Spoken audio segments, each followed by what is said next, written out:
Saludos. ¿Quieren ver a quién quiere y a quién respeta el pueblo venezolano? Las imágenes lo dicen todos. Así recibieron y corrieron a la gobernadora del estado Lara, Carmen Meléndez, en la procesión de la Divina Pastora, según reporta El Pitazo.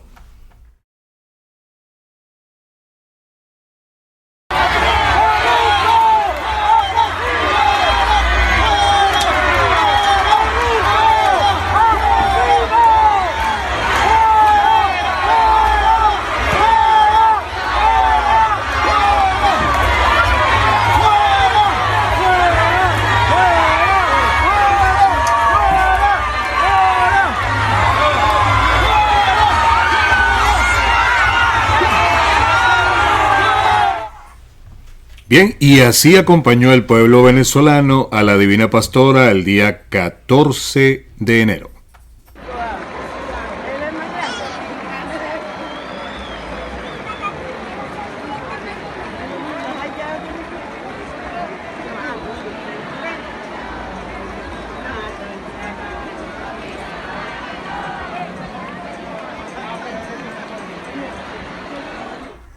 Es impresionante esa multitud y todos los años se repite y se repite. Bueno, pues vamos a comenzar entonces a conocer cómo será recordado y estudiado en la historia las últimas 24 horas. Atención. Pablo Aure y el golpe de Estado. Daniela Farías, ¿por qué Juan Guaidó no se juramenta presidente? Iván Ballesteros le echa plomo parejo a Vladimir Padrino López. Katia Romero y la conmovedora realidad de los venezolanos en la frontera. Encuesta Gallup, ¿quiénes ven las páginas pornográficas en América Latina? Desde Miami, Julio César Camacho y el cierre del gobierno norteamericano. La cosa está que arde en Inglaterra. Orlando Goncalves nos pone al día en esa materia. Eso y más en los próximos minutos. Y ojo, que no ocultaremos nada. Todo es gracias a la gente que nos ayuda a hacer el programa. Por ejemplo, Ángela Sago y su nuevo libro En nombre de los pobres los multiplicamos, que está en Amazon. También la nueva novela de Bernardo Jurado, Volando en el ataúd, que lo pueden conseguir, por supuesto, en Amazon. También en Amazon consiguen el nuevo trabajo sociológico de Carlos Rangel, La Venezuela Imposible. Llegamos a nombre de Actitude Dancewear, Doménica Ciortino Realtor y Simple Care. Todos ellos presentan 24 horas. Voz de la libertad y la democracia, les saludamos. El señor Fernando Ontiveros. Hola, mi Twitter es @FernandoMiami. ¿Quién les habla? Napoleón Bravo. El Twitter es Napoleón Bravo. En los controles, Wilfredo Montero. Bueno, la coproducción de este programa está a cargo de Beatriz Galindo. Y la producción general de Natalia Rodríguez y Argimiro Rodríguez. Y ahora uno de esos chistes incomprensible, pero más bien parece que le faltara algo. Bueno, vamos a ver. Pero repito, para ser chavista, tú debes luchar contra la corrupción, no ser corrupto. Y mejor es que nosotros sigamos con nuestro programa. Incomprensible. Señores, las noticias por las cuales serán recordados las últimas 24 horas sigue temblando en el oriente venezolano. El gobierno de México quiere servir de mediador en un eventual diálogo para poner fin a los conflictos internos que tienen en crisis a los gobiernos de Venezuela y Nicaragua, según dijo el subsecretario para América Latina y el Caribe de la Secretaría de Relaciones Exteriores. No sé por qué me huele que eso va a ser un mediador como Cuba lo fue, con el afán de buen oficio, pero discúlpenme la expresión, ya se le dieron las costuras. Por su parte, los presidentes de Brasil y Argentina condenan al régimen de Maduro y reconocen a la Asamblea Nacional como la única institución legítima de Venezuela, elegida democráticamente por el pueblo.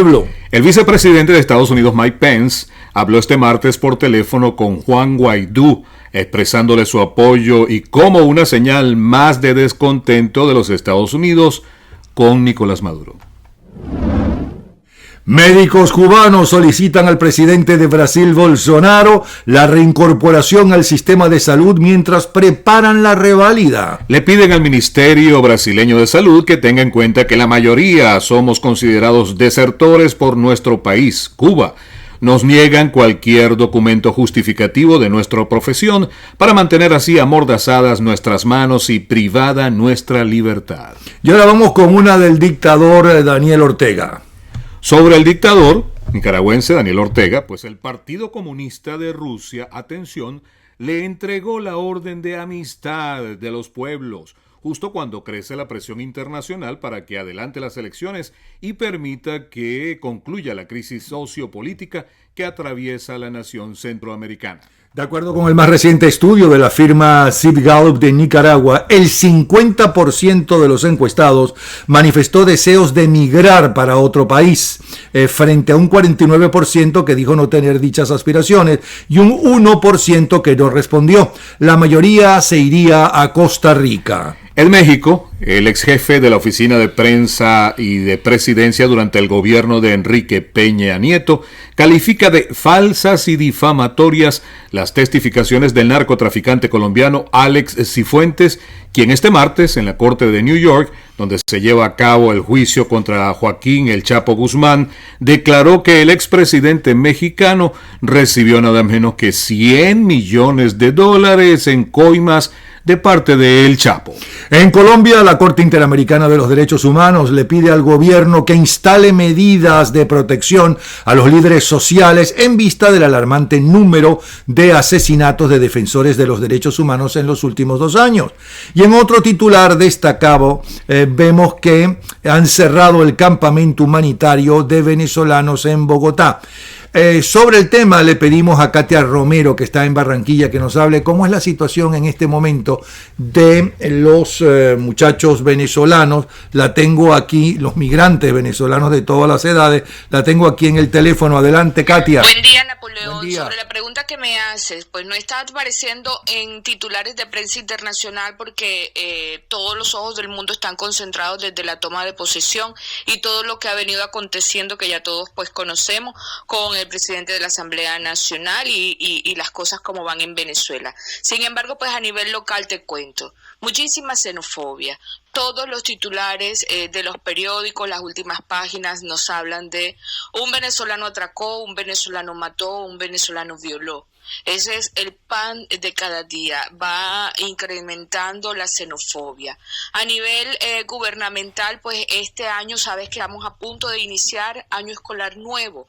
Tenemos calendario A que va de final de enero hasta noviembre y estamos a punto de iniciar el año, estamos en el proceso de inscripciones, de matrícula y se ha flexibilizado la inscripción para niños venezolanos. Recuerda que hay muchísima gente que está totalmente indocumentada, que solo poseen la cédula de identidad. Incluso tenemos casos de niños que están NN, no tienen nombre, no tienen número, no tienen partida de nacimiento. Dado la escasez de material que hay en Venezuela, ya las prefecturas ni siquiera están emitiendo partidas de nacimiento. A esa gente se le está ayudando en todo el territorio colombiano para la escolarización.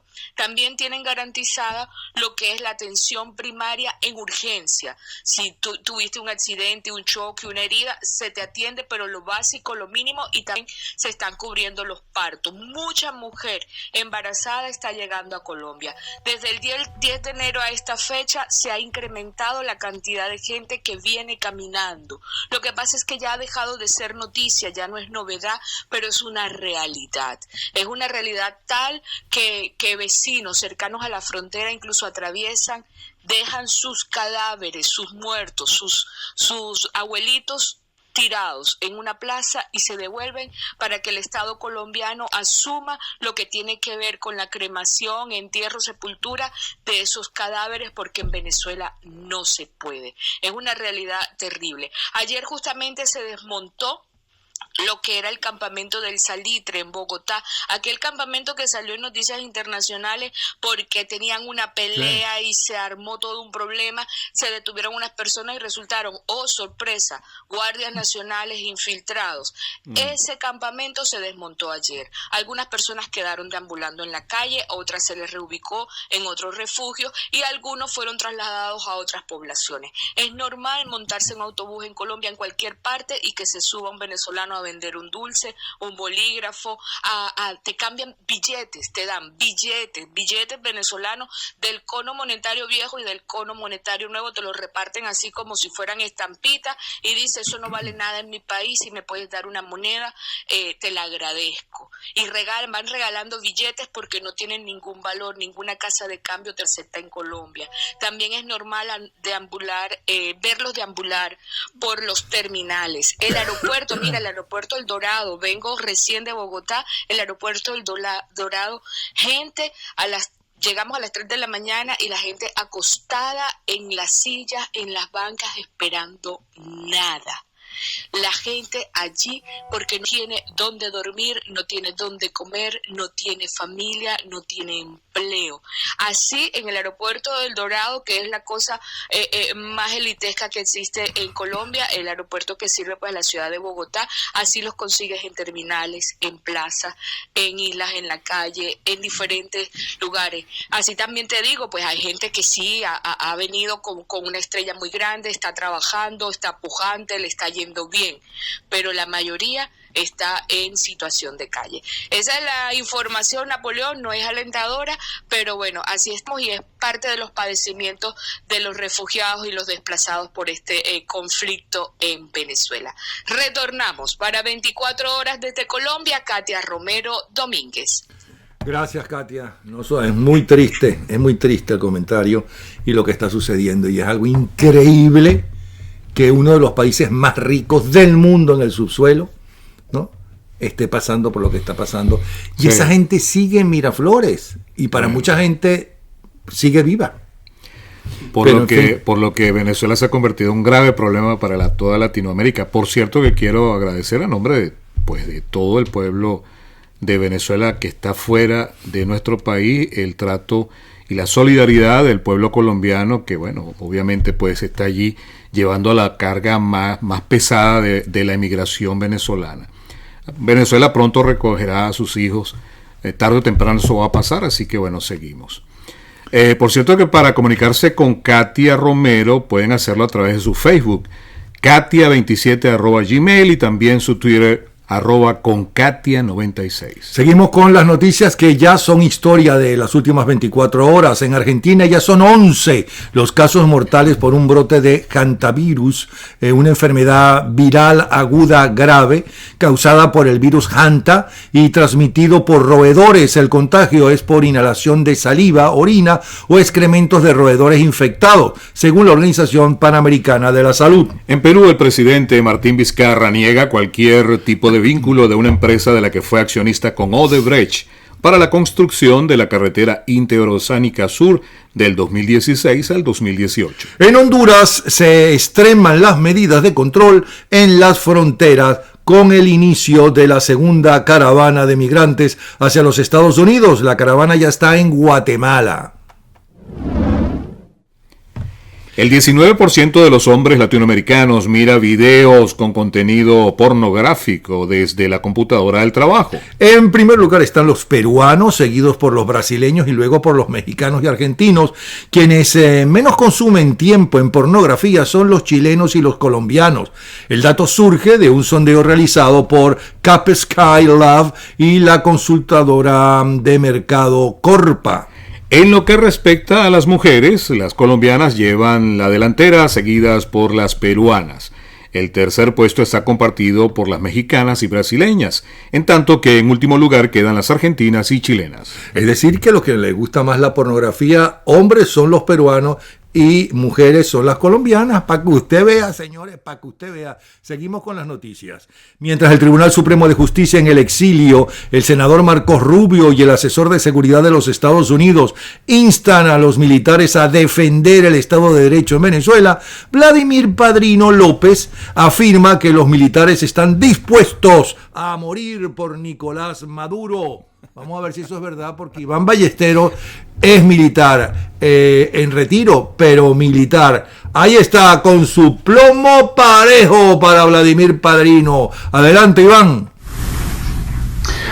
Hola, Napoleón, un saludo a todos en Bravo 24. Bueno, fíjate, en esta oportunidad quiero referirme a una carta que le sacara el doctor Guillermo Heredia al ministro Padrino López, porque Padrino López manifiesta que los militares están dispuestos a inmolarse, a morir por la revolución o por Nicolás Maduro. Y yo quiero aclarar eso, porque yo como militar que soy, porque aunque esté en situación de retiro, no pierdo mi condición de militar, yo quiero aclarar lo siguiente.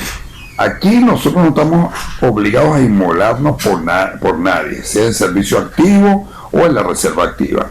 Aquí nosotros estamos dispuestos, y así lo dice la Constitución, a morir por la patria, por defender las instituciones, por defender la soberanía nacional, pero no por defender a un usurpador como lo es Nicolás Maduro, que todavía no se sabe ni dónde nació, que él no ha aclarado bien esa situación. Entonces, ¿cómo Padrino le va a pedir eso a los efectivos de la Fuerza Armada? Ninguno lo va a hacer. Como dicen vulgarmente en el argot artístico, si él está esperando que los militares salgan a inmolarse por defender a Maduro, se va a tirar lo que llaman un culazo, porque nadie va a salir a defender a Maduro, ni mucho menos inmolarse, chicos. Ya bastante trabajo nos ha hecho pasar aquí en Venezuela para que ahora nos pidan que no nos vayamos a inmolar, a morir por defender a Maduro. Aparte de eso, nosotros cuando nos graduamos, o inclusive hacemos un juramento desde el momento que ingresamos a las Fuerzas Armadas, sea como cadete y después como oficial, donde nosotros juramos es servir a la patria, servir a la patria, a Venezuela, defender la democracia, defender las instituciones, la soberanía nacional y hacer cumplir la Constitución, primero cumplirla nosotros y después hacerla cumplir la Constitución y las leyes de todo el Estado. O sea, nosotros no podemos convertirnos en unos sinvergüenzas como son ellos, cometer delitos como lo han cometido ellos e incursionar en el mundo amponil como lo han hecho ellos. Entonces yo creo que aquí el ministro está bien equivocado en cuanto a eso. En cuanto a la lealtad, nosotros tenemos lealtades con la democracia, con la libertad, más no con parcialidades políticas. Nosotros no estamos para eso, porque inclusive, fíjate una cosa, nosotros si cumplimos el artículo 328, tenemos que cumplir con el servicio, un mandato que nos da la Constitución de exclusividad con la nación, con las instituciones. Nunca vamos a estar al servicio de una parcialidad política. Entonces parece que a Padrino o se le olvidó eso, o como él está al servicio de una parcialidad política, o agradeciendo el cargo que le dieron, o agradeciendo que está metido incurso en todo, que comete todos los delitos que ellos cometen y que es parte de esa pandilla, él quiere que nosotros salgamos a defenderlo a ellos.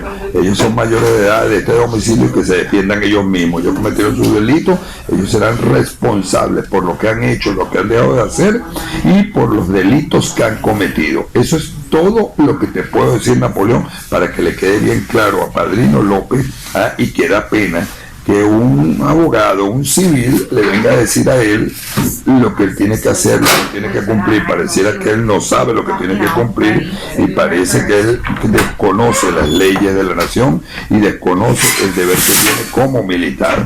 Bueno, Napoleón, me despido de ti. Hasta la próxima en Bravo 24.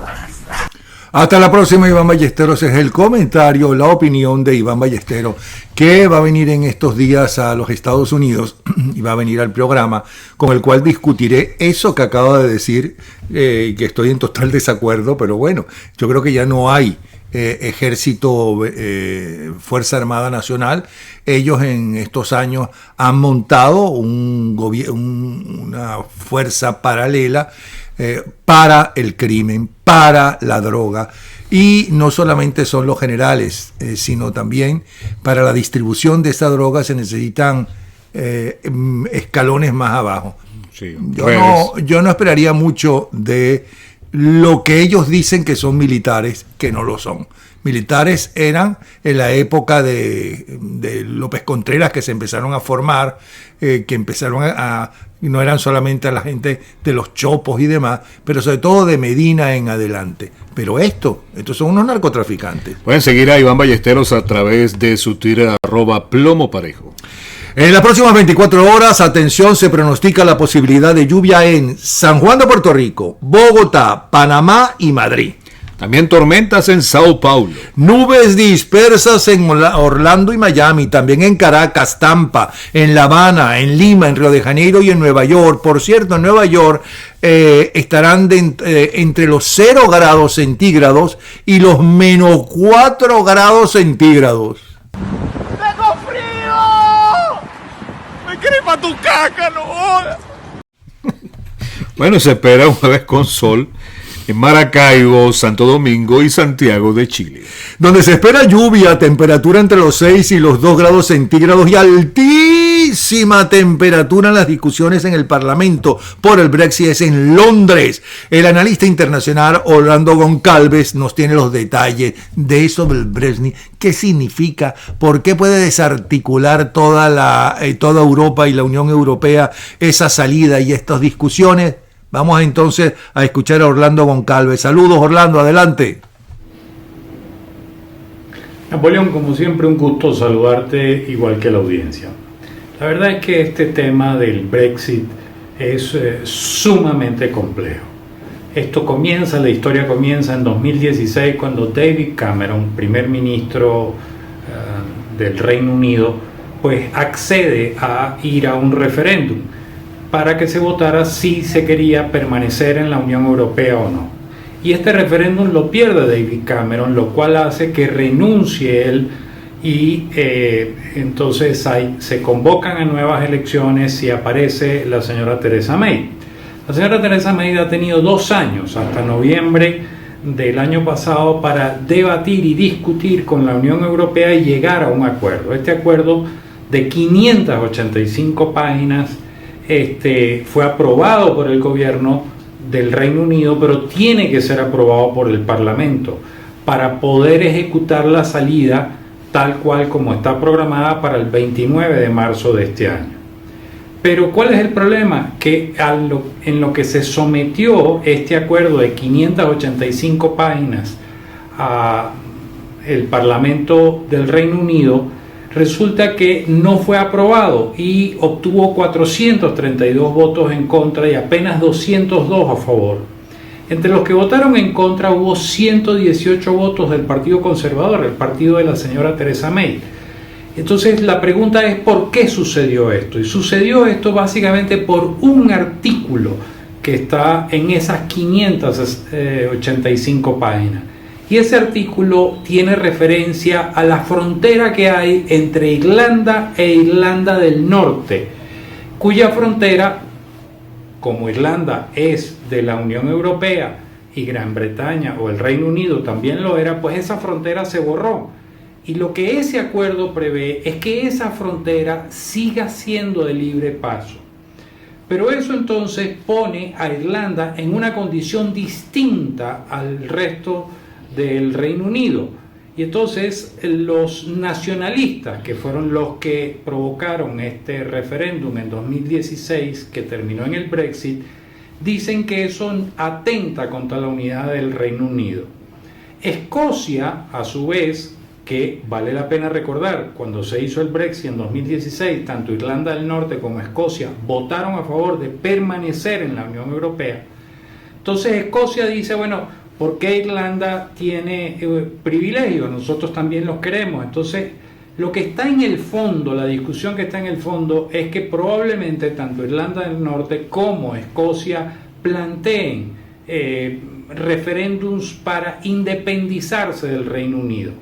Y esto genera una controversia enorme dentro del Reino Unido porque el imperio inglés sencillamente se fragmenta. Ahora, ¿cuáles son los escenarios que hay por delante?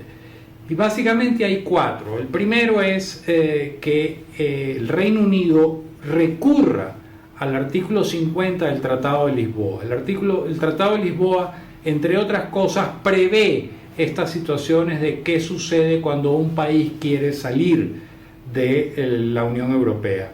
Y el artículo 50 le permitiría al Reino Unido tener 4 meses adicionales para o renegociar el acuerdo, cosa que la Unión Europea ha dicho no se renegocia, o para que el Reino Unido en esos 4 meses, es decir, hasta julio, pueda resolver su situación interna.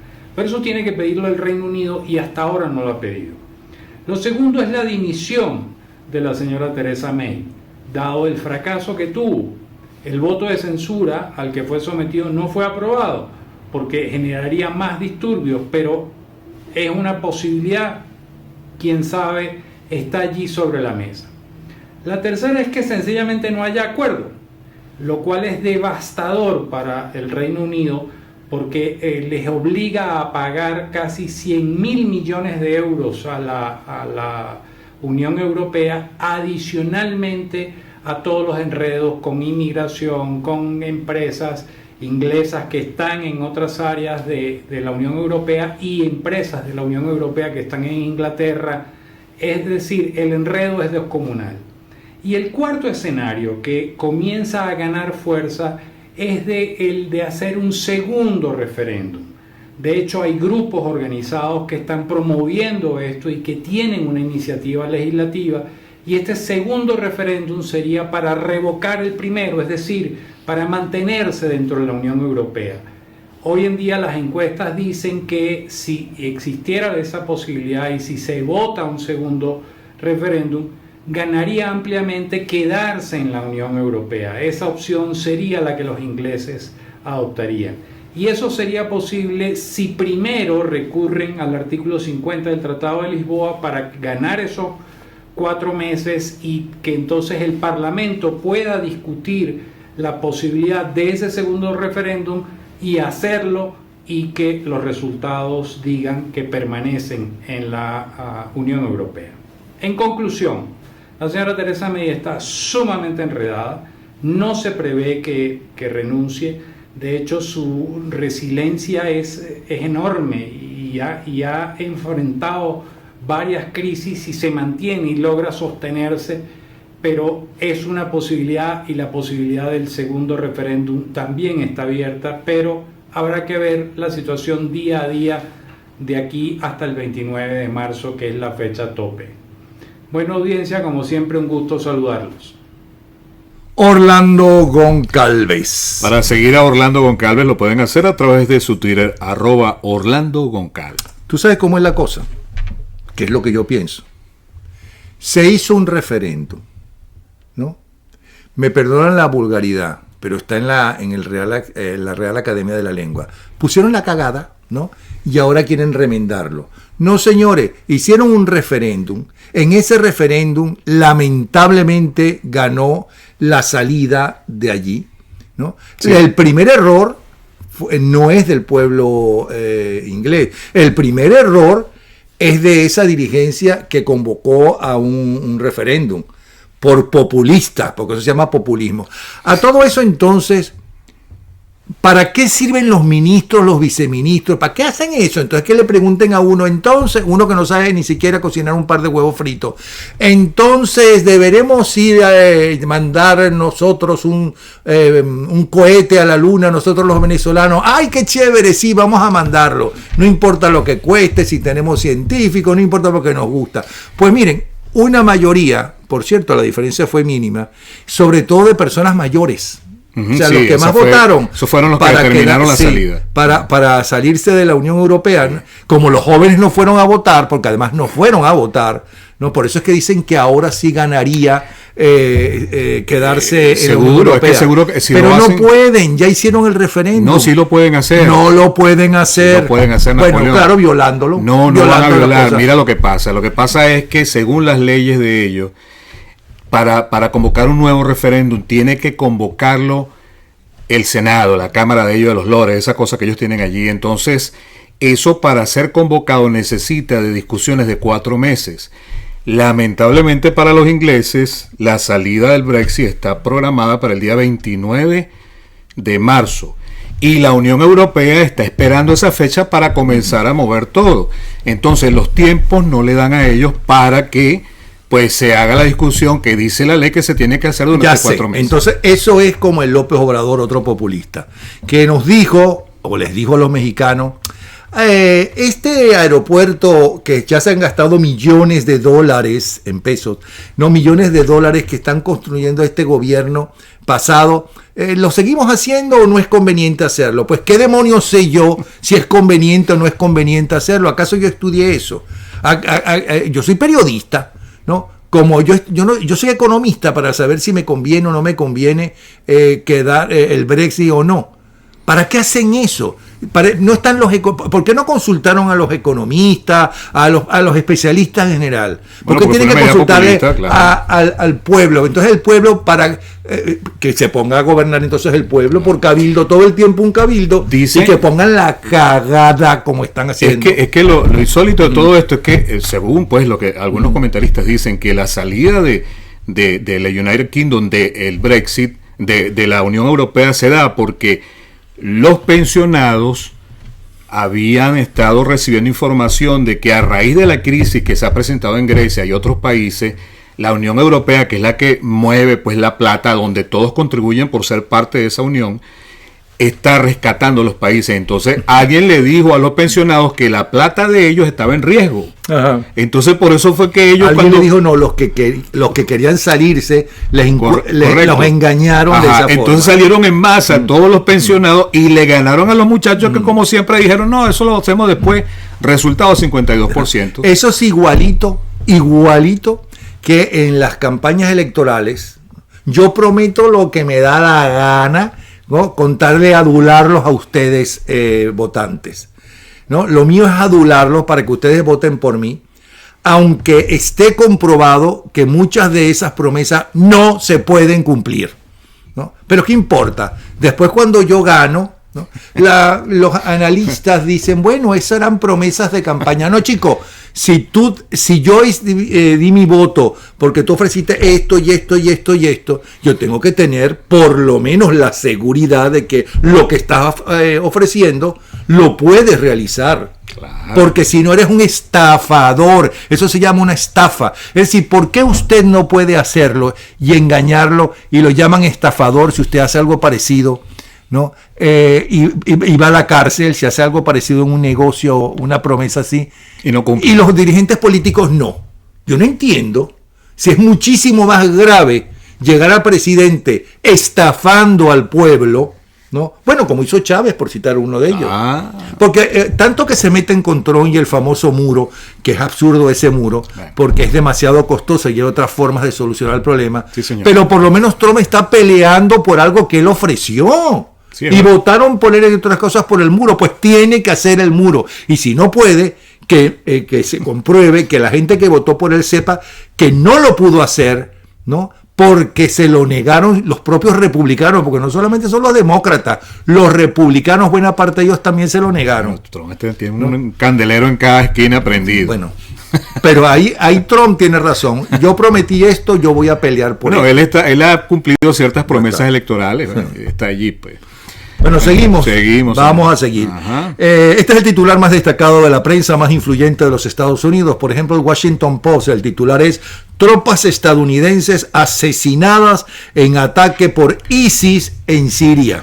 Los informes iniciales sugieren que 4 soldados estadounidenses murieron en una explosión causada por un rebelde suicida, el primer ataque de este tipo desde que el presidente Trump dijo que las fuerzas de los Estados Unidos se retirarían de Siria porque ISIS había sido derrotado en esa región. Desde el despliegue de tropas en Siria en el 2015, habían caído 2 miembros de las Fuerzas Armadas, 2, uno en el 2016 y el segundo en el 2018, por lo que este ataque es el que ha resultado en mayor número de víctimas estadounidenses desde su presencia en ese país hasta la fecha.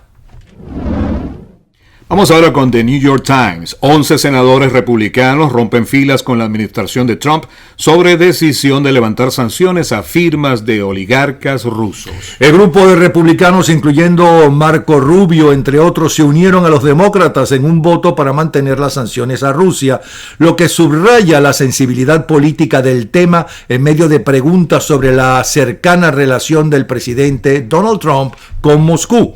El voto final de 57 a favor de mantener sanciones contra 42 no fue suficiente, por ser necesaria una mayoría de 60-40 votos para pasar la resolución.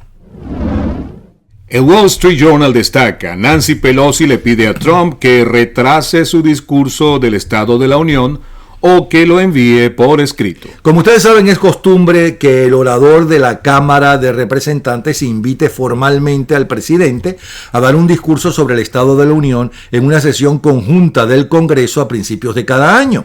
Pero citando preocupaciones de seguridad, Nancy Pelosi le solicitó al presidente Trump que posponga su discurso programado para el día 29 de enero, ya que el presidente no podrá contar con la protección del servicio secreto necesaria debido ¿a qué?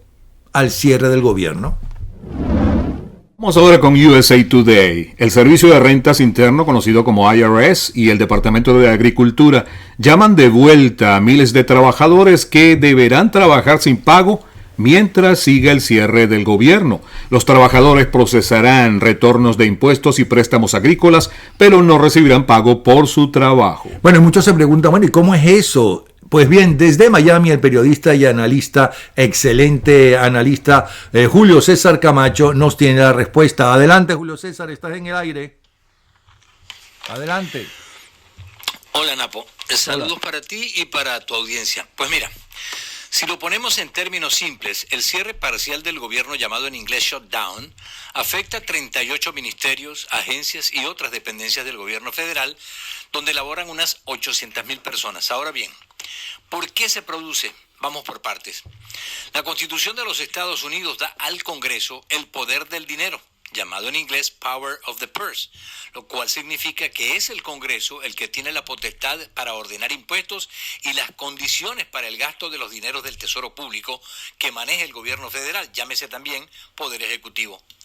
Dicho de otra manera, el legislativo debe asegurarse que el ejecutivo pida lo que hace falta para el país, pero que no gaste el dinero como le parezca. El Poder Ejecutivo, Napo, pide y el legislativo considera si procede o no lo que pide el presidente. Pero en estos momentos Donald Trump está dirigiendo el show, amenazando con un veto si no le asignan lo que quiere para sus planes en cuanto a la inmigración. Y la columna vertebral de su pedido es el dinero para comenzar la construcción de un muro o pared en la frontera con México y que lleva un costo inicial de $5,600 millones. Hasta ahora, los legisladores republicanos están dando apoyo a Trump y los demócratas han cerrado el paso a la iniciativa del presidente. Trump alega que eso es algo necesario para la seguridad nacional y los demócratas dicen que se trata de un pedido sin sentido, ya que hay otras vías para garantizar la seguridad nacional y no gastando en un muro tan caro. Lo cierto del caso es que ni Trump ni los republicanos tienen los votos suficientes en el Congreso. Han pasado más de 25 días y no se vislumbra un acuerdo. Este cierre parcial del gobierno se ha convertido en el más largo en la historia de los Estados Unidos. El cierre es parcial porque no afecta 100% las dependencias del gobierno federal, pero ha traído inconvenientes en muchos ministerios, oficinas de otro tipo y ha causado pérdidas económicas sustanciales. En algunos aeropuertos como el de Miami han tenido que trabajar a media máquina e incluso cerraron una terminal por falta de personal. Y aunque un juez ordenó que trabajadores de algunas dependencias volvieran a sus labores aún sin pago, muchos han solicitado días de enfermedad para no presentarse en sus puestos de trabajo, algo que legalmente es válido. Una alternativa que ha pensado la Casa Blanca es decretar emergencia nacional para que el presidente saque dineros de otras partidas y los destine para la construcción de su muro. Pero los republicanos en el Congreso no están muy de acuerdo y los demócratas tampoco, porque legalmente podría ser vetado. Asimismo, tanto demócratas como algunos líderes republicanos han dicho a Trump que suspende el cierre parcial del gobierno y que empiece después una negociación. Trump ha dicho que no está de acuerdo con esta sugerencia. De momento, no se sabe hasta cuándo durará este cierre parcial del gobierno en Estados Unidos, pero lo cierto del caso es que ya hay quienes aseguran que pasará del mes. Vuelvo contigo, Napo. Gracias, Julio César Camacho. Muchas gracias, Julio César. Para el miércoles 16 ya llevaban 26 días. Es el cierre, como decía Julio César, más largo en la historia de los Estados Unidos. No es el primer cierre. Los republicanos le cerraron a Obama y también se lo cerraron a Clinton. Pero ahora este es un cierre voluntario de la administración de Trump. Lo insólito de todo esto que lleva 26 días, 27, y están ahora buscando de dónde sacar dinero para pagarle a sus empleados, que precisamente Trump, si Trump levanta a mi entender, un error político de Trump. Claro, Trump se está jugando allí el que le aprueben la plata para la construcción del muro o no, pero él puede sencillamente decir, mira, ok, está bien, dice lo que le dé la gana y continúa como le están sugiriendo unas negociaciones que se... Pero es que en la primera reunión que hizo Trump dijo que sí, aceptaba el acuerdo inicial con los demócratas, y fueron los republicanos, y concretamente los más radicales republicanos, los que dijeron, pues no, eso se sigue, no aceptamos ese acuerdo. Bueno, en la segunda reunión entonces fue que cuando se sentó con Nancy Pelosi... se levantó y se fue. ¿Me van a dar la plata? No, ok, y fin de la encuesta. Yo creo que él es medio bipolar. ¿Tú crees? Pero bueno. Bueno, este espacio ha sido presentado por Actitude Answear en el centro comercial Magnolia Shops en Coral Springs. Para las próximas 24 horas, atención, se pronostica en Caracas una temperatura máxima de 36 grados centígrados y mínima de 24. En Maracaibo se espera una temperatura máxima de 29 grados y una mínima de 24. Vamos a intentar hacer contacto con Venezuela porque son dificilísimos. Hoy hubo montones de protestas, como casi todos los días, pero cada vez hay más gente en las protestas. Oye, es importante señalar esto porque la mayoría de nuestros corresponsales, gente que está con nosotros, están en Venezuela. Y es el hecho de que estaba escuchando un programa precisamente que hablaba de tecnología y avance, y hay gente que está diciendo que Cantebe está ralentizando el servicio de internet. Están tratando de hacer como especie de un ensayo ante un posible blackout que el gobierno activaría de inmediato si el acontecimiento político así lo exige. Bueno, y censuraron la Wikipedia cuando sacaron que había presidente interino. Lo que pasa es que hay que ser Wikipedia fue hasta ahora el único que oficialmente declaró a Guaidó presidente interino, porque ni siquiera la Asamblea Nacional lo ha juramentado. Y entonces Maduro dijo, ese es presidente pero en Wikipedia. Sí. Vamos a ver si tenemos suerte con Efraín Cruz. Te escuchamos, Efraín.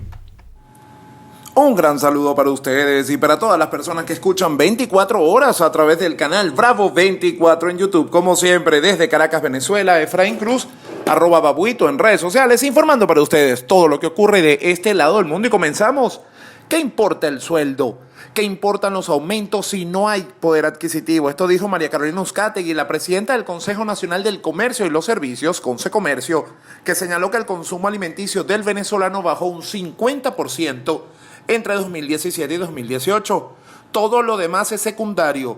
Todo lo demás es prescindible en un país donde la preocupación del 95% de sus habitantes se limita a conseguir comida. Así explicó Uzcategui este 16 de enero las prioridades del venezolano en medio de un proceso hiperinflacionario. Continuó e hizo la comparación con los países desarrollados. Según la líder gremial, lo mínimo en cualquier nación alcanza para la canasta básica. Esta incluye la suficiente cantidad de dinero para que la persona pueda costearse su alimento, salud, educación, ropa y calzado. Pero subrayó que en esos países en realidad no existe el sueldo mínimo. El profesional se cotiza en el mercado igual que cualquier producto. Hay demanda por empleos y por trabajadores. Eso es lo que ocurre. En todo aplica ley de oferta y demanda. Un profesional bien preparado tendrá más ofertas de empleo y mejor remuneración. La dirigente gremial calcula que para mediados de febrero el ajuste salarial se va a disolver en la inflación y aseguró que cada empresa evalúa sus realidades y cuánto pueden pagar a sus trabajadores. La mayoría hace su mejor esfuerzo. Si pagaban más del sueldo mínimo del momento, tendrán que volverlo a hacer porque todos los precios se disparan. Estos aumentos de salario y precio por lo general afectan más a los empleados que a los patronos, pues el principal problema de los empleadores es la diáspora. La producción bajó, se fue mucho personal calificado desde que empezamos a a sentir esta crisis. Hemos tratado de mejorar las condiciones de los pocos que quedan y si algo se ha aprendido es que tanto patrono como empleados son igual de importantes en cada una de las empresas. La presidenta de Consecomercio no se muestra optimista mientras no haya cambio de política en el país. Si no se soluciona lo político, no habrá mejoría en la economía. Bolivia tuvo una inflación de 1%. No mezclan economía con política, más bien impulsan esta última. En este país se respeta el sector productivo, al menos. Luego hizo referencia a los números que publicó la firma Torino Economics, quienes proyectan que Venezuela cerrará el 2019 con una inflación de 23 millones%.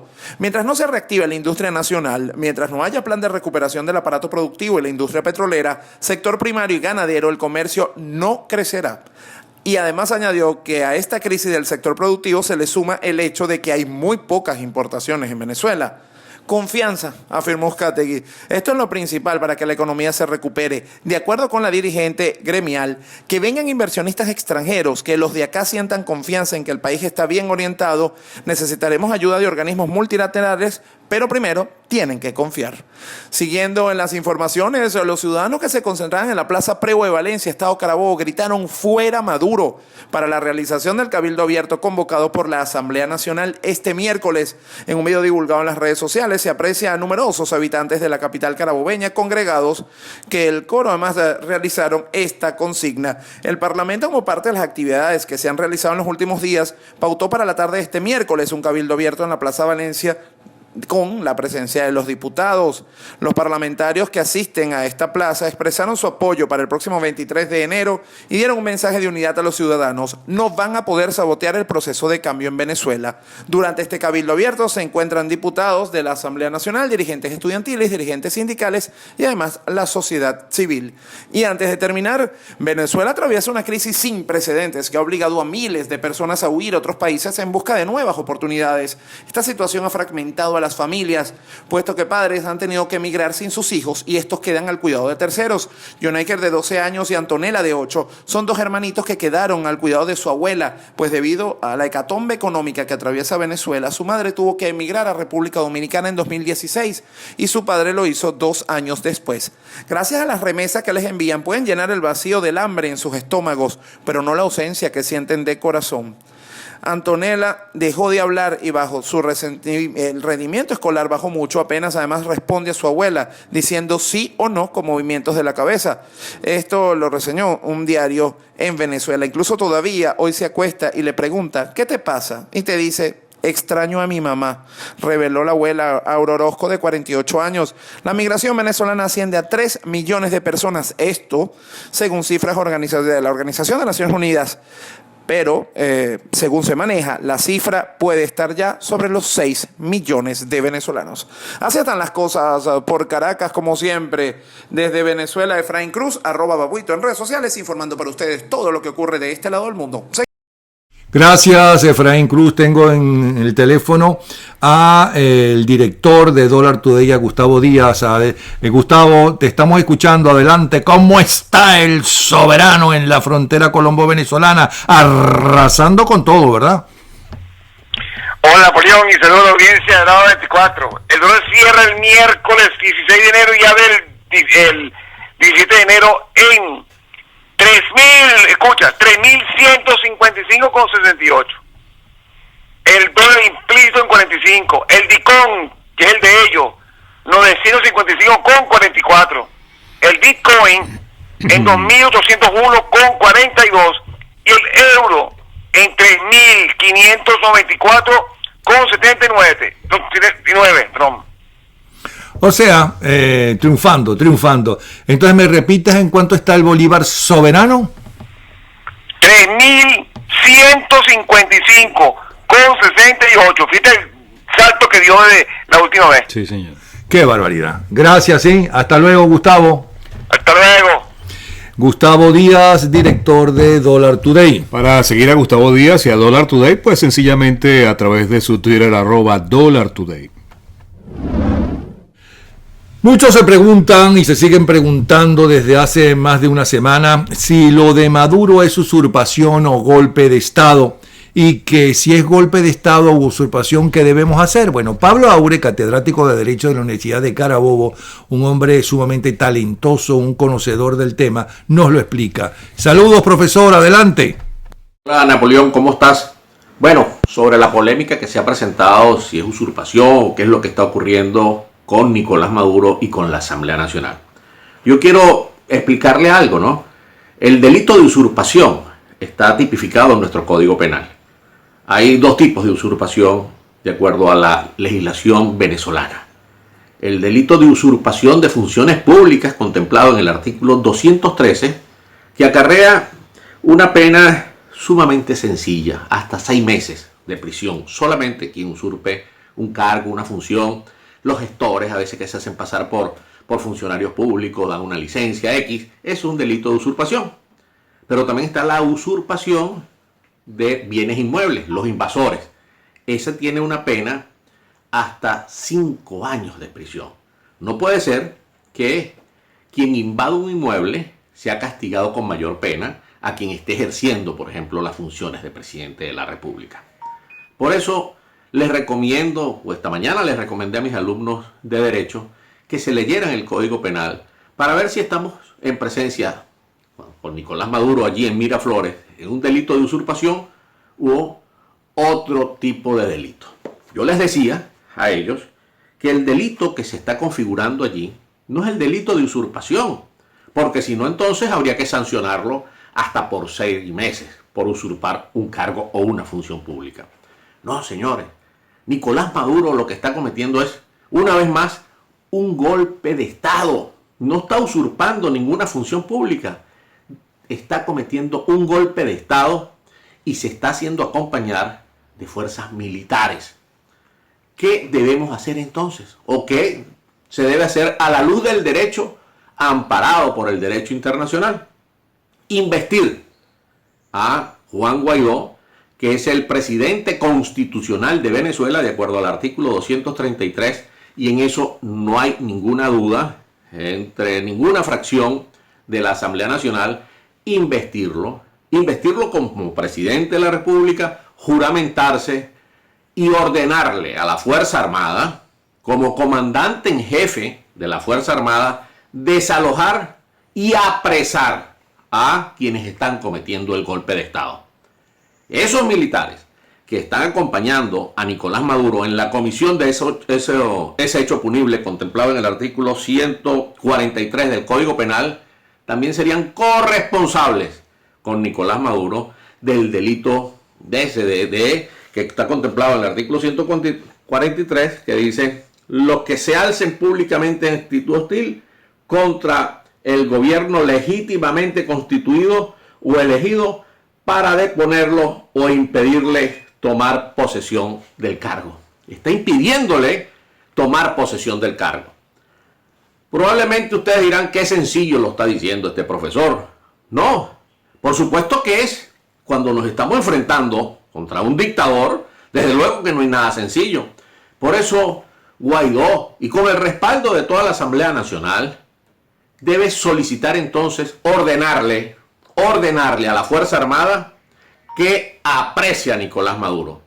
Y si es necesario, óigase bien lo que les voy a decir, y si es necesario, solicitar la ayuda de fuerzas internacionales para restablecer el hilo constitucional y para cumplir con lo que han dicho los países, las organizaciones internacionales, la Asamblea Nacional, es decir, que asuma como debe asumir Juan Guaidó y convoque, después que estén las condiciones dadas, convoque a ese proceso electoral que está establecido en el artículo 233. No sé qué es lo que está ocurriendo en la Asamblea Nacional con ese tipo de interpretaciones, pero bueno, el tiempo pasa y todo aquí se va a saber por qué no lo han investido. Todos por ahí dicen, bueno, todo su tiempo, esto. No. Los tiempos en política, los tiempos de las negociaciones y los tiempos que está padeciendo la gente, muriéndose, pensando en irse porque no ven solución, son totalmente distintos. quiero decirte a ti, Napoleón, y a todos los que nos están viendo en este momento, yo tengo mucha fe, yo tengo mucha esperanza, ya que a pesar de quienes quieran oponerse o alargarle o oxigenar a Nicolás Maduro en el ejercicio, o mejor dicho, en ese golpe de Estado, está muy equivocado. La presión interna e internacional va a hacer posible restablecer el orden constitucional en el país. Apretado abrazo para todos ustedes.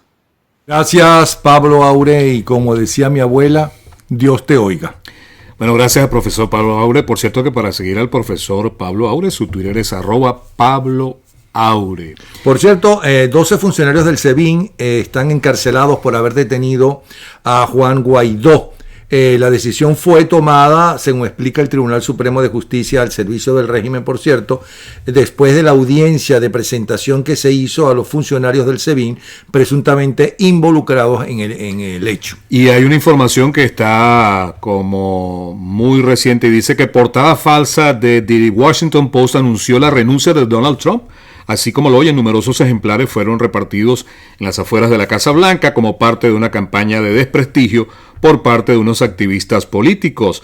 Unprecedented, que en español significa sin presidencia, fue el titular de este miércoles en las primeras páginas de al menos 500,000 ejemplares de The Washington Post y de un portal web similar al del periódico, que vino acompañado de un anuncio que precisaba la renuncia de Donald Trump a la presidencia de los Estados Unidos. Otra pregunta que mucha gente se hace es la razón por la que Juan Guaidó no termina de juramentarse en la Asamblea Nacional. Eso le pedimos justamente a Daniel Lara Farías que nos hablara.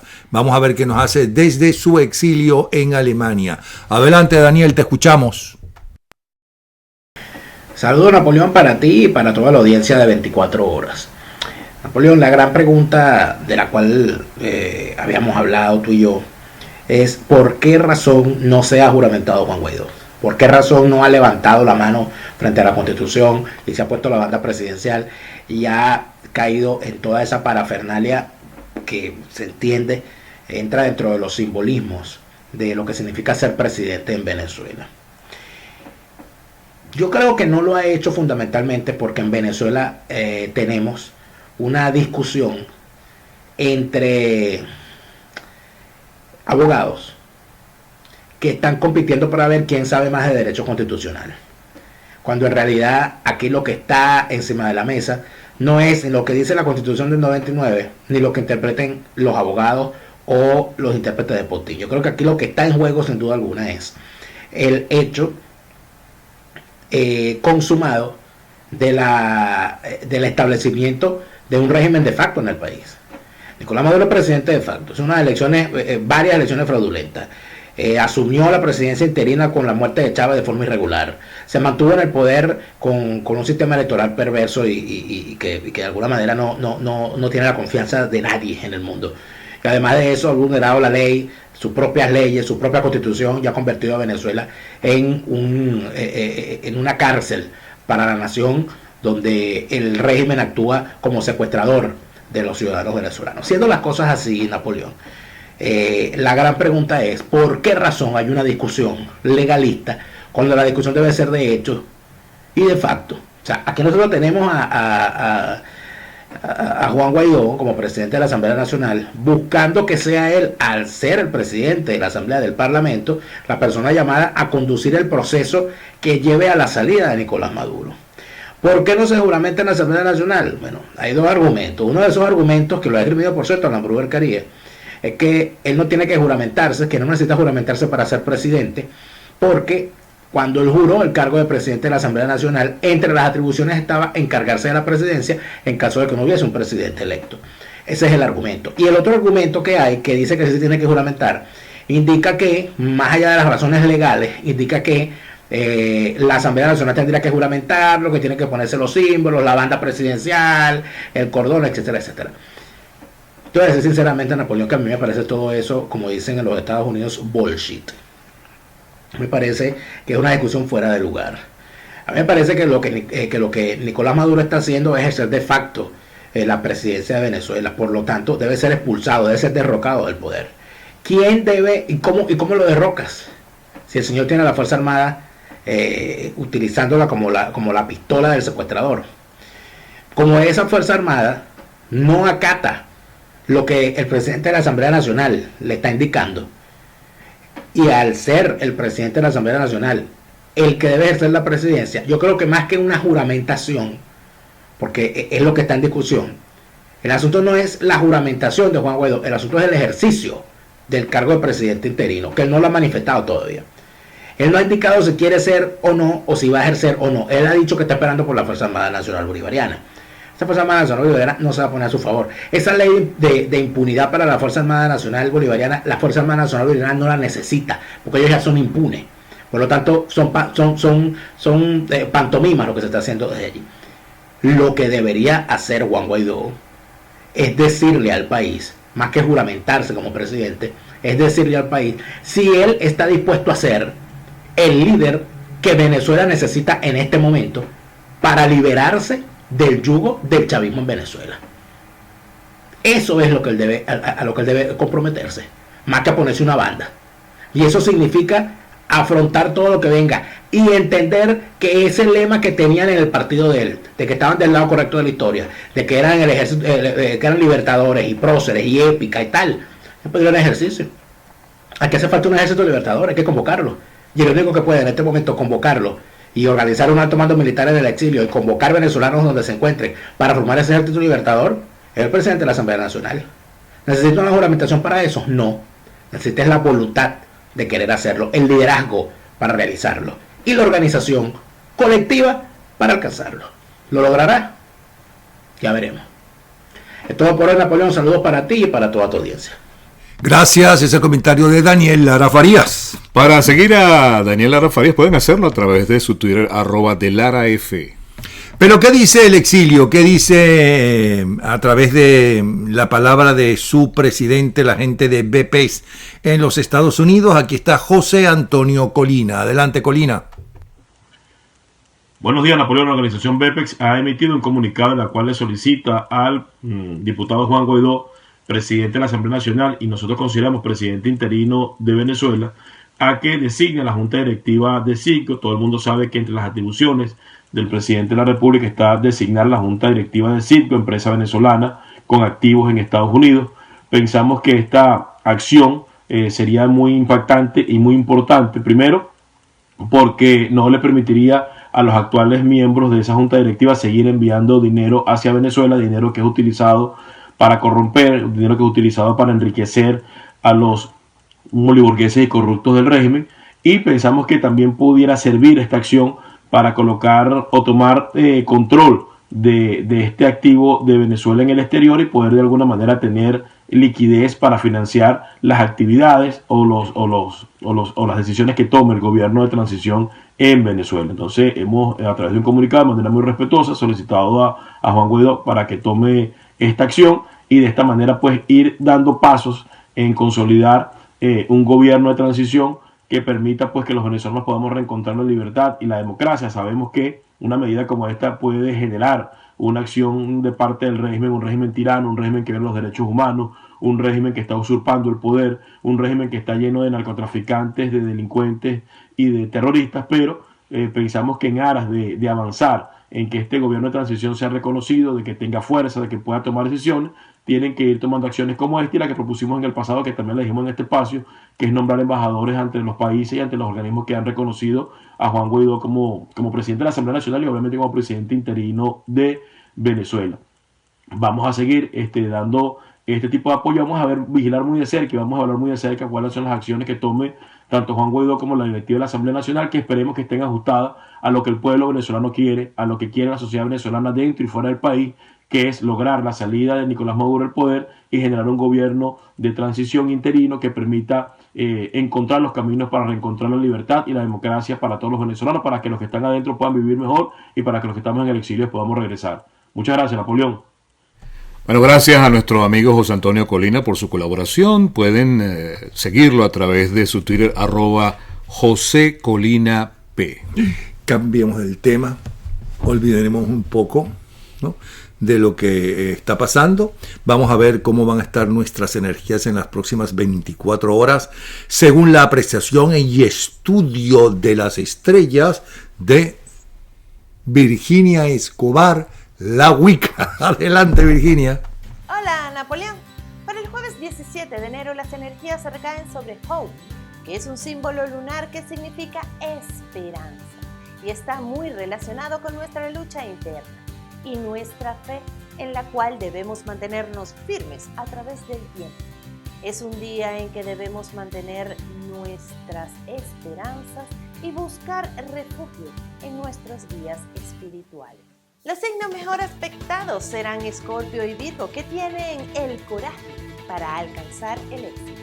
Acuario, luchas por imponer el cambio. Capricornio, usas tu creatividad para alcanzar tus metas. Cáncer, oye los consejos que te ofrecen. Aries, luchas contra la corrupción. Géminis, piensa un poco más las cosas antes de actuar. Piscis y Libra se sentirán estancados. Tauro, deja de vivir del pasado. Leo, alguien descubre tu secreto. Sagitario, sientes que nadie te apoya. Vamos ahora con las predicciones para Centroamérica en este 2019 y abren las cartas diciendo: las relaciones entre los países de Latinoamérica se encontrarán en oposición y deberán superar muchas presiones internacionales para salir adelante. Y al parecer, las fuerzas de la naturaleza estarán muy presentes en esta región para este año. Las diferencias ideológicas en la región traerá divisiones y su población pensará que los acuerdos diplomáticos o comerciales son basura porque poco o nada benefician a su gente. El caso de Venezuela también influenciará las relaciones de los países de esta región, pero aquellos que consideraron una buena oportunidad para pactar con este gobierno pronto dudarán el camino elegido porque verán con claridad el error cometido. Desde el punto de vista económico, las cosas no mejorarán este año. De hecho, se presentarán varias crisis porque los acostumbrados subsidios no llegarán y tendrán que resolver simplemente con lo que tienen. La bota militar amenaza con instaurarse nuevamente en algunos países de Centroamérica. Sin embargo, este hecho dependerá más de las acciones internacionales que de las decisiones internas. Este es un año para que cada país demuestre que es capaz de superar cualquier crisis, independientemente de otros países, porque de lo contrario deberán quedar a merced de otros. Al parecer es una energía que en Centroamérica no se ha podido superar. La energía de lo inesperado se mueve de Suramérica hacia Centroamérica, generando dificultades para este 2019 y mucha dificultad en la región para adaptarse y entender los conflictos internacionales. Digamos que presentarán mucha resistencia a los cambios. Muchos de los países acostumbrados a recibir ayuda se sentirán abandonados y por ende las dificultades económicas se acentuarán. Palabra de bruja. Me pueden encontrar en Twitter como @Virginia Escobar o en Instagram como @Wicca Reencarnada. Mañana regresamos con las energías, los signos y las predicciones para Norteamérica en el 2019. Hasta mañana, Napoleón. Hasta mañana, estimada audiencia. Hasta mañana, Virginia Escobar. Me estoy sonriendo porque me estoy acordando de una noticia que no sé si lo sacó NTN 24 o Infobae. Uno de esos dos servicios serios sacaron la noticia en Colombia, cuando no, porque el Macondo es colombiano y venezolano. No, parece ser que hay un pueblo que descubrió una bruja y fueron a agarrarla para meterla presa. No sé por qué querían agarrar a la bruja. Y chicos, la bruja se les escapó. Se fue volando, según la noticia, según lo que dicen los de ese pueblo. Hay que ser mentiroso. Bueno, Porque hay un dicho que dice, de que vuelan, vuelan. Porque en el caso de García Márquez es que tenía muchísima imaginación, pero esto es supuestamente una noticia y hablaba muy en serio. Dice, pero no puede ser. Y hay noticias que a veces uno cree que se las inventan. Que no puede ser que haya gente que haga las cosas que dicen algunas noticias. Vamos a meter de nuevo, que al principio lo teníamos, todos los días una noticia de esas curiosas y absurdas. Sí. Porque es que hay gente que anda como loca, y no solamente son algunos políticos, no todos, algunos políticos, de que quieren su minuto de fama, como decía Andy Warhol. Hacen cualquier tipo de barbaridad y hay gente que ha muerto por eso. Los famosos selfies. Seguro, ¿no? seguro. ¿Cuántos han muerto haciéndose selfies? Muchísimo. Y caen plan. Muchísimo. O lo que está pasando ahora con la película esta Bird Box, ¿no? Que esa película sí es angustiante, ¿vale? Qué impresionante. En Netflix. Sí, muy buena. Que muy ella está todo el tiempo, esta actriz que es muy buena, Sandra Bullock. Sandra Bullock. ¿Cómo se llama? Tiene que estar todos ellos con los ojos tapados por un virus, no sé qué es lo que anda por ahí, un monstruo, qué sé yo, lo que anda porque nunca se vio. En un dibujo nada más. No, básicamente es que si ellos miran, si ven la luz, entonces automáticamente adquieren un virus que los obliga a suicidarse. Claro, sí. Entonces por eso es que ellos siempre están tapados. Entonces ella se mete con sus dos hijos en un bote, no, con el hijo y el hijo de otra señora que murió porque que vio. Sus hijos, y entonces se mete en una lancha y no sé cuántos kilómetros o millas bajan y te dice, bueno, pero ¿cómo es posible? Pasan por rápido. Hay cosas realmente absurdas, pero la película está muy bien hecha, por cierto. Pero ahora está de moda entre los jóvenes, ¿no? Semejante cosa, ¿no? De inclusive manejar con los ojos tapados. Dios. Manejar con los ojos tapados. La gente anda enloquecida. No hagan eso, por favor. La gente anda enloquecida. Bueno, señores, muchas gracias. A nombre del nuevo libro de investigación de Ángela Sago, En nombre de los pobres, los multiplicamos. También a nombre de la nueva novela de Bernardo Jurado, Volando en el ataúd, que también está en Amazon. Y el nuevo trabajo de Carlos Rangel, La Venezuela Imposible, también en Amazon. A nombre de Actitud Dancewear, Doménica Ciortino Rialtor y Simple Care, todos ellos patrocinaron 24 horas, Voz de la Libertad y la Democracia.